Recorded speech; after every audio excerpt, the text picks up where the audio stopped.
During dinner, my son-in-law laughed. "What's it like to be a loser?" Everyone laughed, except me.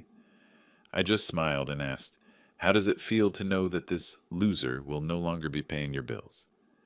The moment those words left my mouth, my brother-in-law's face turned pale, and the family table turned into a battlefield.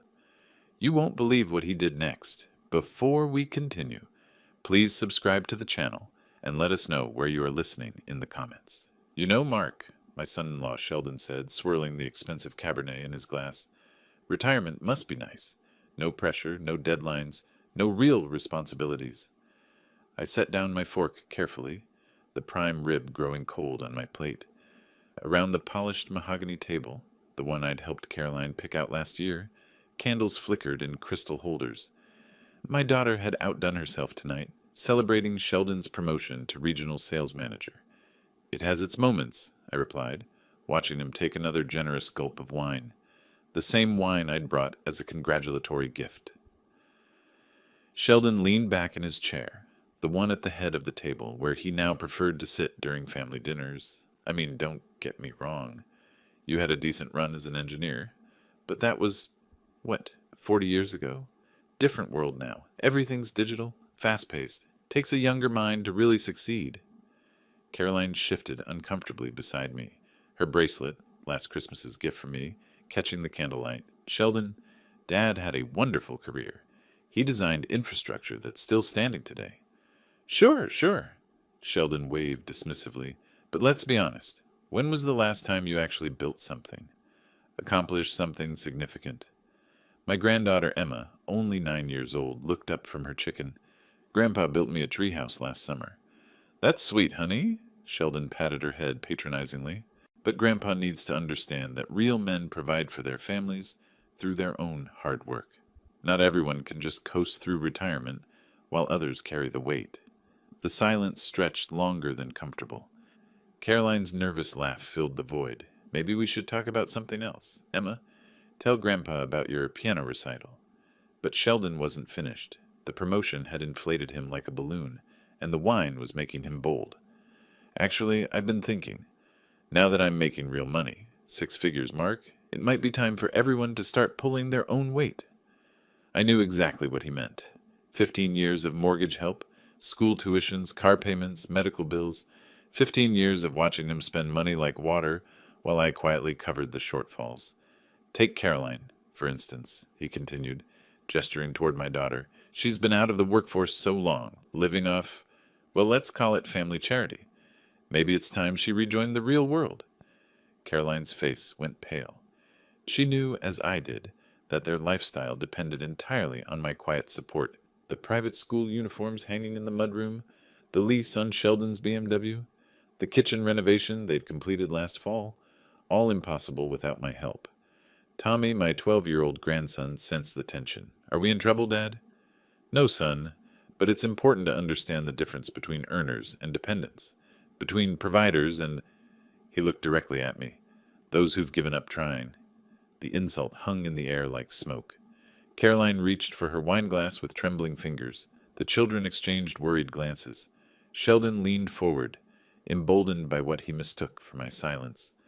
"I don't mean to be harsh, Mark, but someone needs to ask the hard questions. When was the last time you contributed something meaningful? When did you last feel the satisfaction of earning your own way instead of just existing?" He paused for effect, savoring what he believed was his moment of dominance. "How does it feel to be a failure?"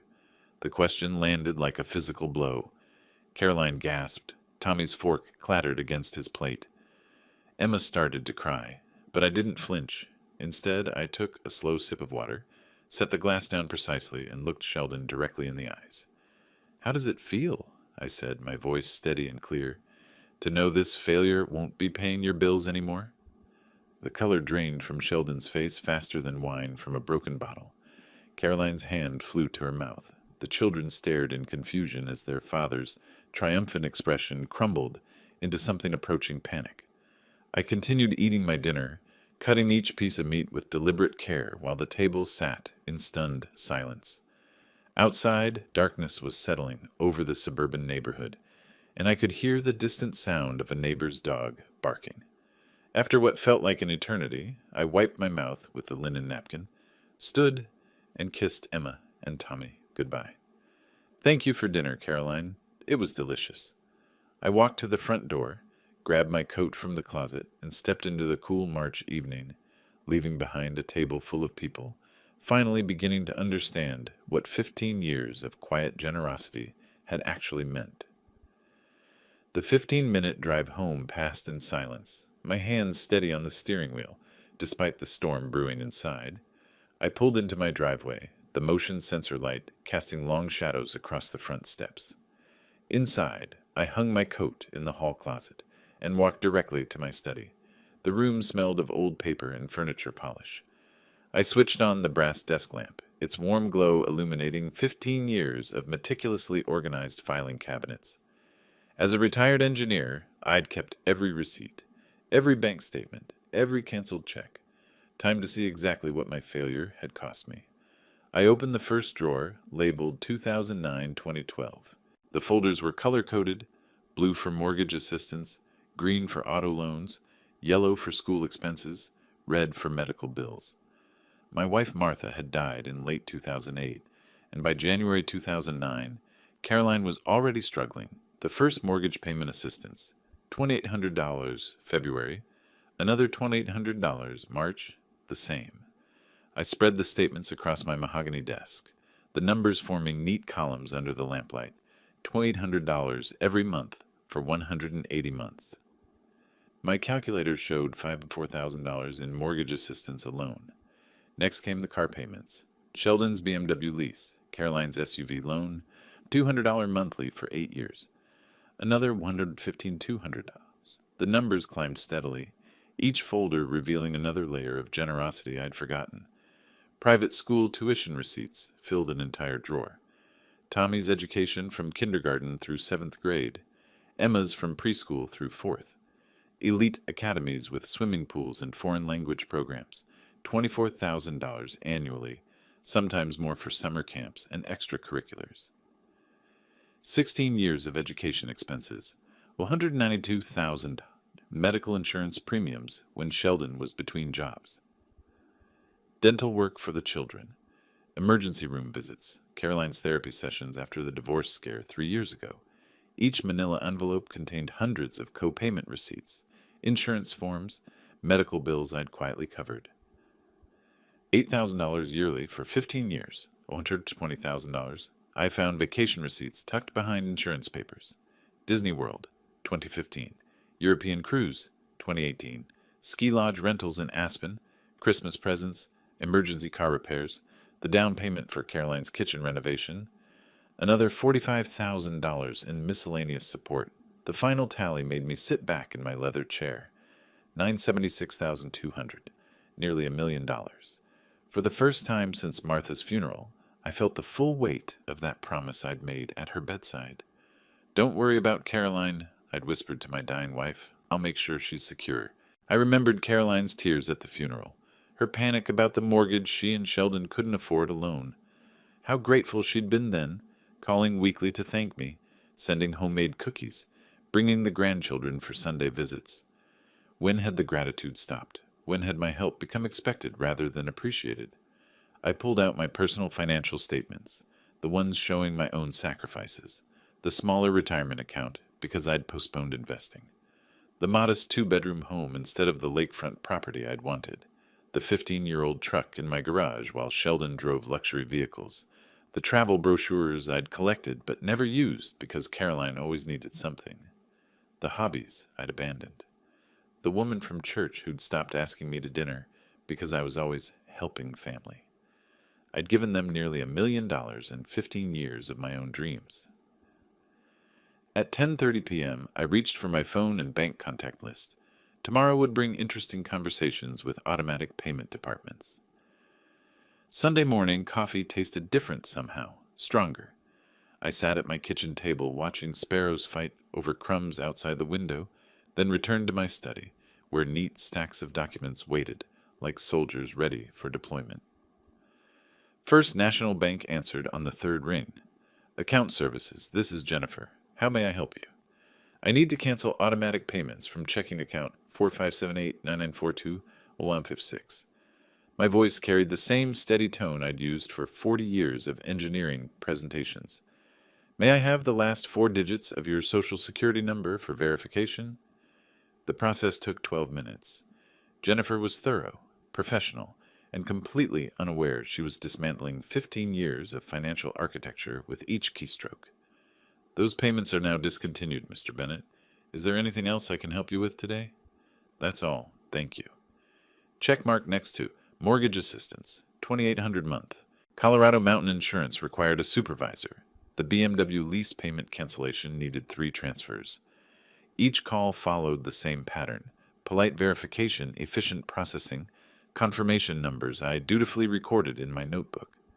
By 11:15 a.m., I'd crossed off 8 items from my list. The phone rang at 11:47. "Dad?" Caroline's voice carried confusion rather than panic. "Not yet. Something weird happened with our mortgage payment. The bank called saying there were insufficient funds in the account, but that doesn't make sense because you assumed I'd keep paying forever." Silence stretched between us like a taut wire. "What do you mean?" Her voice climbed half an octave. "Exactly what I said last night. I'm no longer covering your expenses." "But Dad, you can't just... The mortgage, the insurance, Tommy's school, all discontinued as of this morning." I could hear her breathing quicken. "This isn't funny. We'll lose the house. Then you'll need to figure out how to pay for it yourselves." The line went dead. My notebook showed 6 more calls to make. The utility companies were surprisingly efficient. Centura Academy's accounting department asked fewer questions than I'd expected. Each confirmation number went into my log with mechanical precision. Caroline called back at 12:23 p.m., her voice now tight with genuine fear. "Dad, please, I don't understand what's happening. The school called, the insurance company, even the electric company. They're all saying our payments were declined because I canceled the automatic transfers from my accounts." "Your accounts?" The question came out as a whisper. "Did you think these payments materialized from thin air, Caroline?" Another silence. Then, "But we never asked you to." "You never asked because you never had to. I simply did it. We can't afford..." She stopped herself. "Yes, that's the point." At 12:31, my phone rang again. This time, Sheldon's voice came through with forced authority. "Mark, whatever game you're playing needs to stop right now." "No game, just reality. You can't destroy our family because your feelings got hurt at dinner." "I'm not destroying anything. I'm simply stopping my financial support. You wanted to know how it feels to be a failure? Figure out your own bills." His silence lasted longer than Caroline's had. The final call on my list was to my financial advisor. Monday morning, we'd discuss redirecting those monthly payments into my long-neglected retirement fund. Outside, the sparrows had found more crumbs. At 1:15 p.m., the familiar sound of Sheldon's BMW pulling into my driveway broke the afternoon quiet. Through my living room window, I watched him slam the car door with unnecessary force, while Caroline emerged from the passenger seat, clutching her purse like a lifeline. They marched up my front walkway with the determined stride of people convinced they held the moral high ground. I opened the door before they could knock. "We need to talk." Sheldon pushed past me without invitation, Caroline trailing behind with red-rimmed eyes. "Please come in," I said to their backs. Sheldon positioned himself in the center of my living room like a general claiming territory. "This ridiculous tantrum of yours ends now. You will call those banks immediately and restore every single payment." "No, I won't." His face flushed crimson. "You can't just cut us off without warning. There are legal obligations, verbal contracts. Show me the contract where I agreed to pay your bills forever." Caroline stepped forward, her voice trembling. "Dad, please, think about what Mom would want. Remember what you promised at her funeral?" The mention of Martha hit like a cold wind. But I'd expected this tactic. "I promised to help you get stable. 15 years and nearly $1 million later, you're less stable than when we started." $1 million? Caroline's whisper barely carried across the room. I walked to my desk, retrieved my calculator and notebook. $976,200, mortgage assistance, car payments, insurance, school tuition, medical bills, vacations, emergencies. Should I break it down by category? Sheldon's bluster faltered for exactly 3 seconds. Then, That's impossible. We never asked for that much. You never asked for anything. You simply expected it. Caroline sank onto my couch, her face pale. But the children, Tommy's baseball league, Emma's dance classes, will continue. But I'll pay those directly from now on. No more money flowing through you and Sheldon. You can't divide the family like that, Sheldon snapped. We're a unit, a team. Teams require mutual respect. When did either of you last thank me for anything? The question hung unanswered in the afternoon air. Caroline's tears started slowly, then built to the desperate sobs I remembered from her teenage years. I didn't know it was so much. I thought you wanted to help. I thought it made you happy. It did, until you stopped appreciating it and started demanding it. Sheldon began pacing my carpet like a caged animal. Fine. You want gratitude? Thank you. There. Now restore the payments. Gratitude doesn't work retroactively, Sheldon.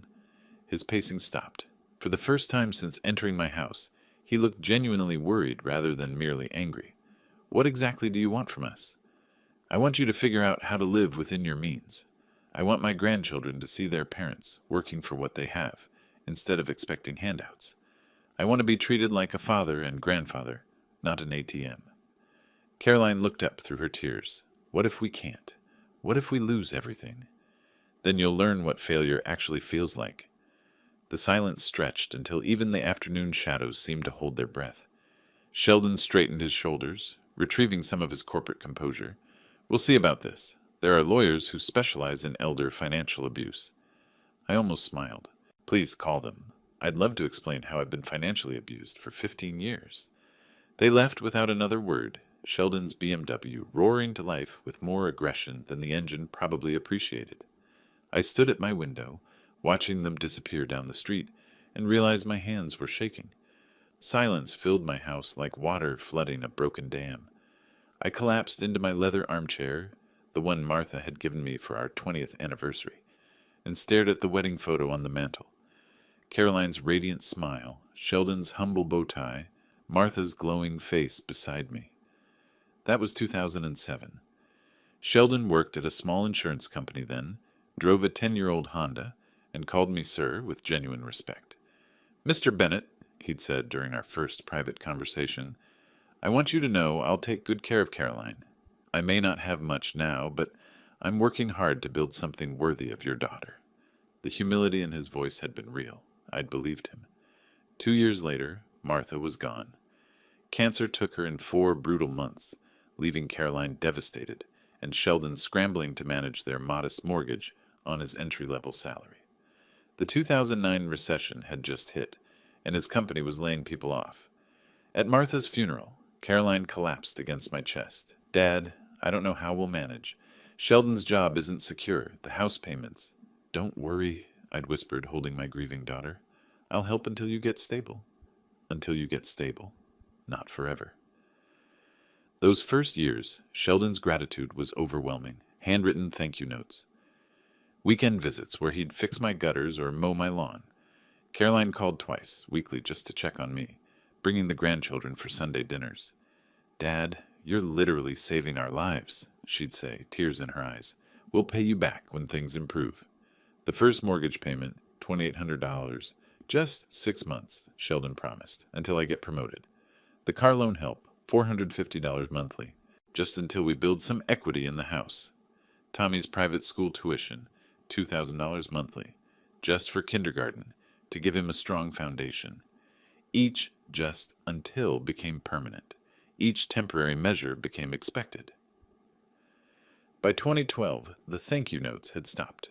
Sheldon's weekend visits became occasional appearances where he'd drink my beer and complain about his boss. Caroline's grateful calls became monthly requests for additional help. Dad, can you cover Emma's dance classes? It's only $200 a month. Dad, the kids need new computers for school. Dad, our vacation rental fell through. Can you help with a different place? The word please disappeared first, then thank you. Finally, even can you became you need to. By 2018, Sheldon had stopped acknowledging my contributions entirely. At neighborhood barbecues, he'd brag about his house renovations, his children's private education, his successful lifestyle. When neighbors complimented his BMW, He'd beam with pride about his smart financial planning. Caroline began defending him over me. When I gently suggested they try managing some expenses independently, she'd respond with irritation. Dad, you don't understand modern family dynamics. Sheldon's under enormous pressure at work. The children have established routines. You can't just disrupt everything because you're feeling unappreciated. Unappreciated. The word hit like a physical blow. Last Christmas, neither of them acknowledged my support. Sheldon gave a toast about his hard work providing for the family. Caroline posted social media photos of their expensive gifts with hashtags about blessed family success. I'd sat in my small living room looking at their thank you cards from 2009, wondering when gratitude had calcified into entitlement. Now, sitting in the gathering dusk, I understood what Martha would have wanted. Not endless enabling, but dignity. Not unlimited generosity, but respect. Outside, shadows stretched longer across my front yard, and somewhere in the distance, a phone began ringing. 3 days passed like watching dominoes fall in slow motion. Monday morning brought the first bank notifications. Caroline called at 9:47 a.m., her voice thin with panic. Dad, they're saying our mortgage payment failed. There's a $75 penalty fee. The bank wants $28.75 by tomorrow, or they'll start foreclosure proceedings. I said nothing. The silence stretched until she hung up. By noon, Sheldon's BMW lease company had left 2 voicemails about their missed $650 payment. Caroline's SUV loan, another $480 monthly, bounced with a $50 penalty. Their homeowner's insurance lapsed at 3 p.m. when the automatic payment failed. Tuesday brought deeper water. Caroline called again, this time with Sheldon shouting in the background. We can't cover everything. Her voice cracked. I applied at Target, Walmart, 3 restaurants. Even if I get hired immediately, they're offering $12 an hour. That's barely $2,000 a month before taxes. For the first time in 15 years, she was doing mathematics on her survival. Wednesday afternoon, I drove past Centura Academy during pickup time. Tommy and Emma stood with other children whose tuition payments had cleared. The school had called Caroline that morning. $4,800 due immediately, or the kids would be withdrawn by Friday. That evening, my neighbor, Mrs. Payne, mentioned hearing raised voices from Caroline's house during her walk. Seems like financial troubles, she said sadly. The young man was yelling something about credit cards being maxed out. Thursday brought the crescendo. Caroline's third call came at 2:15 p.m. Dad, please, I went to 5 interviews yesterday. McDonald's, a cleaning company, a grocery store. They all want references from recent employers. I haven't worked since 2009. Her voice had lost its demanding edge, replaced by something I hadn't heard in years. Humility. Sheldon tried to pay the mortgage yesterday. Our account has $3,000. The payment is $28.75. He paid it, then realized we couldn't cover utilities, groceries, or gas for the cars. He had to call the bank back and cancel the payment. I remained silent. The BMW lease company scheduled a repossession for Monday. They're taking Sheldon's car unless we pay $650 plus a $200 reinstatement fee. More silence. Dad? Her voice became very small. I think we're going to lose everything. Yes, I said quietly. You probably are. She started crying then. Deep, painful sobs that reminded me of her teenage heartbreaks. But this wasn't teenage drama. This was adult consequence. Friday morning, I sat in my study reviewing my redirected financial plan. Those monthly payments I'd been making would go toward the European river cruise. Martha and I had planned before she got sick, the Italian cooking classes, the photography workshop in Scotland. My phone rang at 11:30. Sheldon this time. Mark, his voice had none of its previous arrogance. We need to talk. We've talked. No, we need to really talk, as adults, about how we can fix this situation. You mean how I can fix your situation? A long pause. Yes, that's exactly what I mean. At least he was finally being honest. Come over Sunday afternoon, all of you. Bring the children. What should we prepare to discuss? Reality, I said, and hung up. Outside my window, the first spring flowers were beginning to push through the soil. Monday morning, my friend Dave from the hardware store called with concern in his voice. Mark, I heard something troubling yesterday. Sheldon was at Murphy's bar telling folks you cut off your family without warning. Said you're forcing the kids out of private school out of spite. I set down my coffee cup slowly. What exactly did he say? Called it financial abandonment of innocent grandchildren. Used a lot of business terms. Made it sound like you're punishing Caroline for something petty. By Tuesday, Caroline had called my late wife's sister, Janet. Janet phoned me that afternoon, her voice tight with disapproval. Caroline says you've abandoned them in their time of greatest need. She was crying. Mark said the children don't understand why Grandpa doesn't love them anymore. Did she mention the $976,000 I've given them over 15 years? Long silence. What? Nearly $1 million, Janet. Mortgage payments, car loans, insurance, school tuition, medical bills, vacations, every month for 15 years. That can't be right. I have documentation for every penny. The next morning, Emma called me. Her small voice was carefully rehearsed. Grandpa? Mommy says we might lose our house because you don't want to help us anymore. Did we do something wrong? My heart twisted, but I kept my voice gentle. You didn't do anything wrong, sweetheart. Would you like me to pick you up for ice cream this afternoon? Mommy says you might say no to everything now. I never say no to ice cream with my granddaughter. That afternoon at Dairy Queen, Emma's scripted sadness melted away as she told me about her art project. When I dropped her off, Caroline watched from the window with calculating eyes.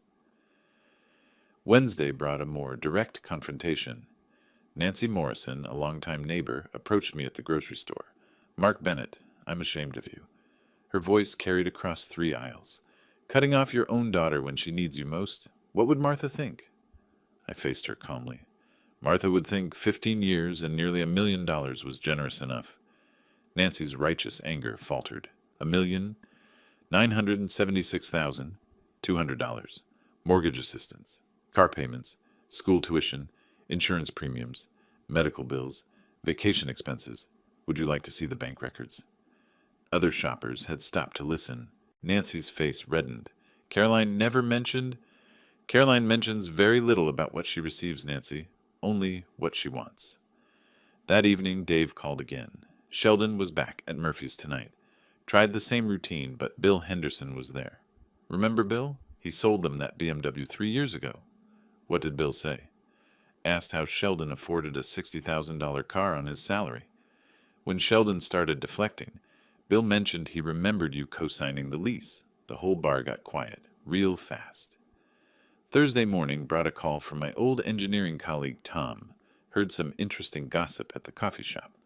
Also heard your side from Dave. Mind if I ask you directly, did you really support them for 15 years? Every month since Martha died, and they never acknowledged it. Last Christmas, Sheldon gave a toast about his hard work providing for the family. Caroline posted photos of their expensive gifts on social media with hashtags about blessed family success. Tom whistled low. That's cold, Mark. Friday evening, I was watering my front garden when Mrs. Payne approached. Mr. Bennett, my daughter heard something at school pickup today. Parents talking about family drama. She said some people are questioning the story your son-in-law's been telling. I continued watering my roses. People have a right to their opinions. She also said you've been very generous to those children over the years. Very generous. I love my grandchildren. Of course you do. That's never been in question. Saturday morning, Caroline called, her voice shrill with desperation. People are asking questions, Dad. Uncomfortable questions about money and timelines and documentation. You need to stop spreading lies about us. I haven't spread anything, Caroline. I've simply answered questions honestly when asked directly. You're destroying our reputation in this community. I'm not destroying anything. I'm just no longer subsidizing the creation of false ones. The line went dead. Sunday arrived with clear skies, and the knowledge that by afternoon we'd all be sitting in my living room again. But this time, the community would be watching. The family meeting never happened. By Monday morning, reality had other plans. Dave called me at 8:15 a.m. Mark saw a foreclosure notice posted on Caroline's front door yesterday evening. Big official thing from the county. I set my coffee down carefully. 30 days. They had 30 days to pay $625. 3 months of missed mortgage payments, plus penalties and legal fees. Tuesday morning brought more changes. Caroline's BMW was gone from their driveway, replaced by a 10-year-old Honda Civic. Mrs. Payne mentioned seeing Sheldon at the Honda dealership looking defeated, while Caroline filled out paperwork. The monthly savings must be significant, she observed. That BMW lease was probably costing them nearly $1,000 monthly. Wednesday afternoon, I stopped by the grocery store and saw Caroline behind the checkout counter. She wore a blue vest with a name tag, scanning items with mechanical precision. When Mrs. Patterson approached her lane, Caroline's face flushed deep red. "Caroline?" "Dear, I didn't know you were working here." "Started Monday," Caroline replied, not meeting her eyes. "Paper or plastic?" Her shift ended at 6 p.m. I watched through the window as she walked to the old Honda, her shoulders slumped with exhaustion. That evening, Tommy called me. "Grandpa, Mom, and Dad are fighting again. Really loud this time." "About what, buddy?" "Money. Dad said Mom's job doesn't pay enough to matter. Mom said Dad never made enough either. Then they said mean things about you." "What kind of mean things?" "That you ruined everything on purpose. But then Mom started crying and said, maybe they ruined it themselves." Thursday morning brought the sound of raised voices from their house during my morning walk. Through the thin walls, I caught fragments. 8 hours on my feet for peanuts. Never appreciated what we had. Your pride got us into this mess. 15 years of handouts, and now... The arguing stopped abruptly, replaced by the sound of a door slamming and Sheldon's Honda starting up. That afternoon, Emma visited me, her usual cheerfulness replaced by worry. "Grandpa, why is everything different now?" I settled her at my kitchen table with cookies and milk. "What feels different, sweetheart?" "Mom's always tired and sad. Dad gets angry about everything. They talk about losing our house. Tommy heard them say we might have to change schools." "How do you feel about that?" "Scared, but also," she hesitated, "also like maybe they should have said thank you more." Out of the mouths of babes. Friday evening, I was reading in my study when my doorbell rang. Sheldon stood on my porch alone, his corporate confidence completely absent.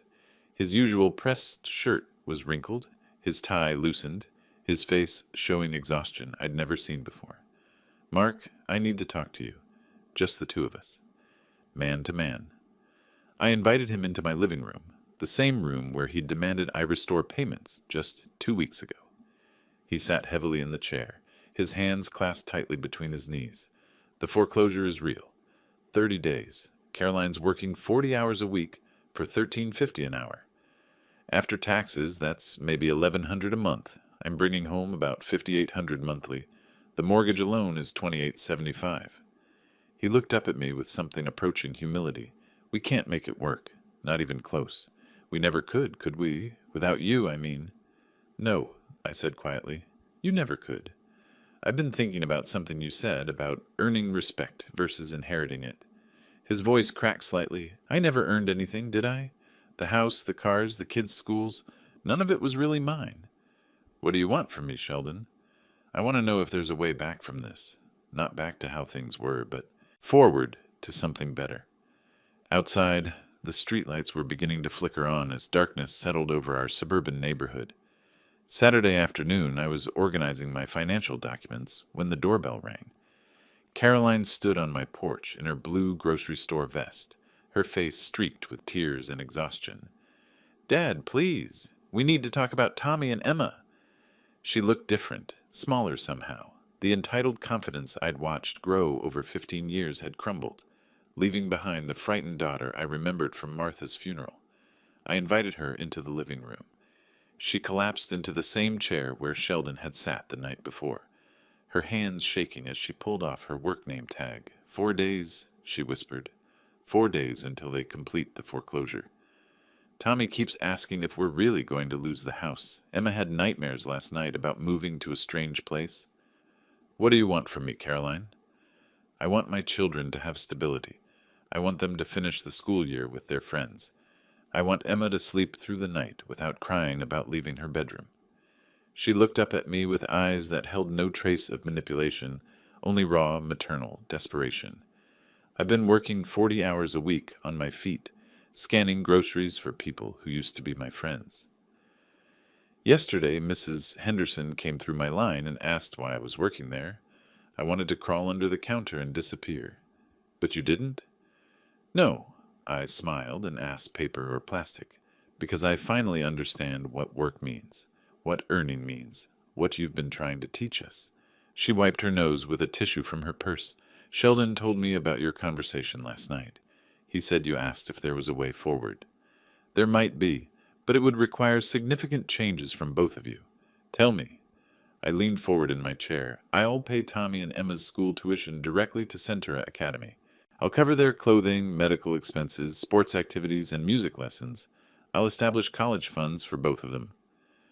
Caroline's face brightened with the first hope I'd seen in weeks. But, I continued, I won't pay your mortgage, car payments, insurance, or any adult lifestyle expenses. You and Sheldon will live within your actual means. Period. We can do that. We'll downsize, find a smaller place. There's more.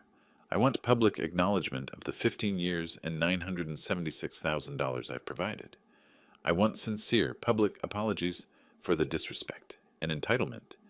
I want genuine gratitude, not just when you need something.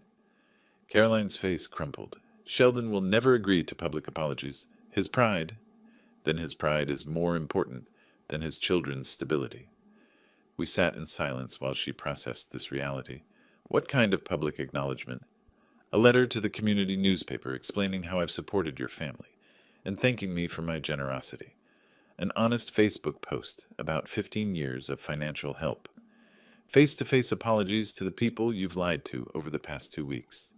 And if we do this, all of it, your children will have educational security and grandfather's love.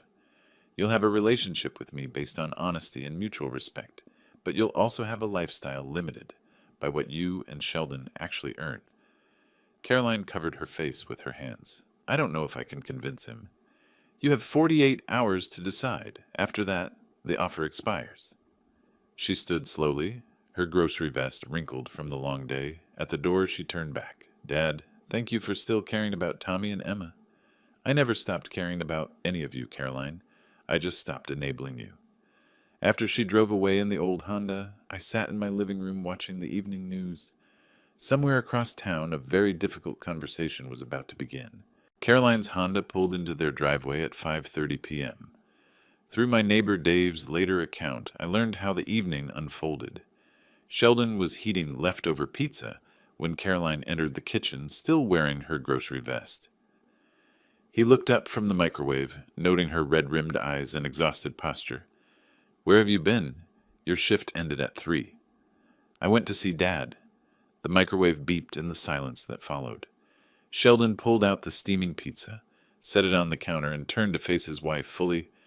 You went behind my back after everything we discussed about handling this together? We're out of time, Sheldon. 4 days until foreclosure. The children are terrified. I had to try something. Caroline sank into a kitchen chair, pulling off her name tag with trembling fingers. He's willing to help, but there are conditions. What kind of conditions? He'll pay for Tommy and Emma's school, clothes, activities, medical expenses. He'll set up college funds for both of them. Sheldon's face brightened. That's fantastic. When does he restart the mortgage payments? He doesn't. We have to live on what we actually earn. The brightness faded instantly. That's impossible. You know our expenses. He wants something else, too. Caroline's voice dropped to barely above a whisper. Public apologies. Acknowledgement of the 15 years and $976,000 he supported us. Sheldon's face went white, then red. He wants me to humiliate myself, publicly admit I've been... What, a charity case? Sheldon, he spent nearly $1 million on us. $1 million. Do you understand what that means? It means he chose to help family. That's what fathers do. Caroline stood up slowly, her grocery vest wrinkled and stained. No, that's what saints do. And we treated him like an ATM. From upstairs came the sound of Tommy's voice calling down, Mom? Dad? Why are you yelling? Both parents stopped, realizing their voices had risen. Emma appeared at the top of the stairs in her pajamas, rubbing her eyes. Are you fighting about Grandpa again? Caroline climbed the stairs to comfort her daughter, while Sheldon paced the kitchen, his hands clenched into fists. When Caroline returned 20 minutes later, she found him staring at the foreclosure notice on the counter. "I won't do it," he said without looking up. "I won't stand in front of our neighbors and admit I'm a failure who couldn't provide for his own family." "Then what's your solution? Where are we going to live? Where will the children go to school?" "We'll figure something out. Get a loan. File for bankruptcy. Something. Anything but crawling to your father and begging forgiveness for imaginary sins." Caroline pulled out her phone and opened the calculator app. "Okay, let's figure it out.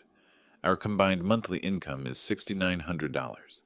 The mortgage is $2,875. That leaves $40, $25 for everything else." She continued typing numbers. "Car payment for the Honda, $350. Insurance, $250.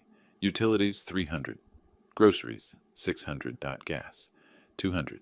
That's $1,600, leaving us $2,625. See? We can make it work. I haven't added the children's expenses yet.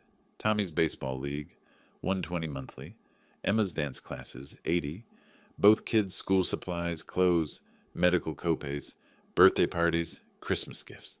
Caroline's voice cracked. "Sheldon, we can't afford our children." Through the thin walls, Tommy's voice drifted down again. "Mom, Emma's crying. She says we're going to be homeless." Caroline looked at her husband with eyes that held no trace of the entitled woman who had demanded her father restore their payments 2 weeks ago. "We have 36 hours to decide. Dad's offer expires Monday at noon." She walked upstairs to comfort her children, leaving Sheldon alone in the kitchen with the foreclosure notice and a calculator that couldn't make their impossible mathematics work. Monday morning at 10:15, the Honda pulled into my driveway carrying all 4 of them. Through my front window, I watched Sheldon emerge from the passenger seat with the defeated posture of a man who'd spent the night staring at ceilings. Caroline knocked on my door, flanked by Tommy and Emma in their school clothes. Sheldon stood behind them, his business shirt wrinkled, his eyes rimmed with exhaustion. "Dad, we need to accept your offer, all of it." I invited them into my living room. The children settled on my couch, while Caroline took the same chair she'd occupied Saturday. Sheldon remained standing, his hands clasped behind his back, like a defendant awaiting sentencing. "The bank called this morning," Caroline continued. "Foreclosure completes at 3 p.m. unless we pay $8,625. We don't have it." Emma tugged on my sleeve. "Grandpa, are we really going to lose our house?" "Not if I can help it, sweetheart." Sheldon cleared his throat. "Mark, I need to say some things." He walked to my mantel, studying the wedding photo of Martha and me, then turned to face his family. 15 years ago, you offered to help us temporarily. I took that help and turned it into a permanent arrangement without ever acknowledging what you were sacrificing." His voice cracked slightly. "I told people the house renovations were from my success at work. I bragged about the cars like I'd earned them. I let Tommy and Emma think their grandfather was just being nice instead of being their actual provider." Caroline reached over and took Emma's hand. "Dad, I owe you apologies too. I took your generosity and treated it like inheritance, like something I deserved instead of something you chose to give." "You paid our mortgage for 15 years, Sheldon added. $504,000. You paid our car loans, insurance, school tuition, medical bills, vacations, Christmas gifts, birthday parties, dance classes, baseball leagues." Tommy looked up with wide eyes. "Grandpa paid for my baseball." "Grandpa paid for everything," Caroline said quietly. "Almost $1 million over 15 years. Emma's small voice cut through the heavy air. "Why didn't you tell us?" Caroline's face reddened. "Because we were ashamed. Not of Grandpa's help, but of how we acted like we didn't need it." I leaned forward in my chair. "If I help you keep the house today, things will be different. I'll pay Tommy and Emma's school tuition directly to Centura Academy. I'll cover their medical expenses, clothing, activities, and college funds, but I won't pay your mortgage, car payments, or any adult lifestyle expenses. You'll live on what you actually earn." Sheldon nodded slowly. "We understand." "There's more. I want public acknowledgement. A letter to the community newspaper thanking me for 15 years of support. Social media posts expressing genuine gratitude. Face-to-face apologies to the neighbors you've lied to." "When?" Caroline asked. "This week. Before Saturday." Sheldon's jaw tightened, but he nodded again. "What else?" "Monthly family dinners here. Not to report your finances, but to maintain proper relationships. To remember that family means respect, not entitlement. I stood and walked to my desk, pulling out my checkbook. I'm going to call First National and arrange an emergency payment, but this is the last mortgage payment I ever make for you.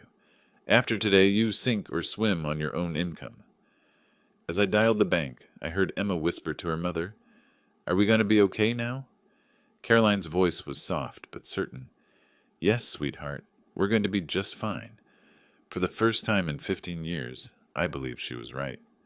3 months later, on the third Saturday of June, they arrived for our monthly family meeting at exactly 2 p.m. Caroline had been promoted to shift supervisor at the grocery store, earning $15.50 an hour. Sheldon had learned to balance their budget without expecting miracles. "Grandpa!"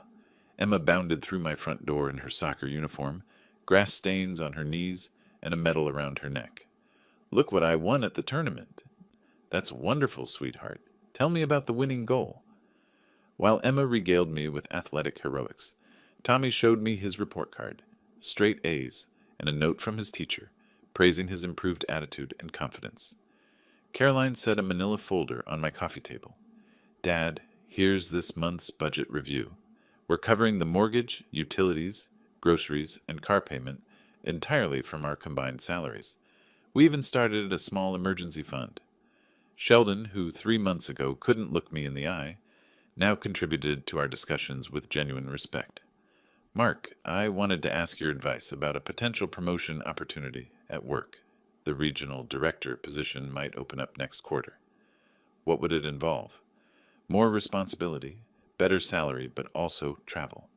I wanted to make sure Caroline and I could handle the children's schedules if I'm away occasionally."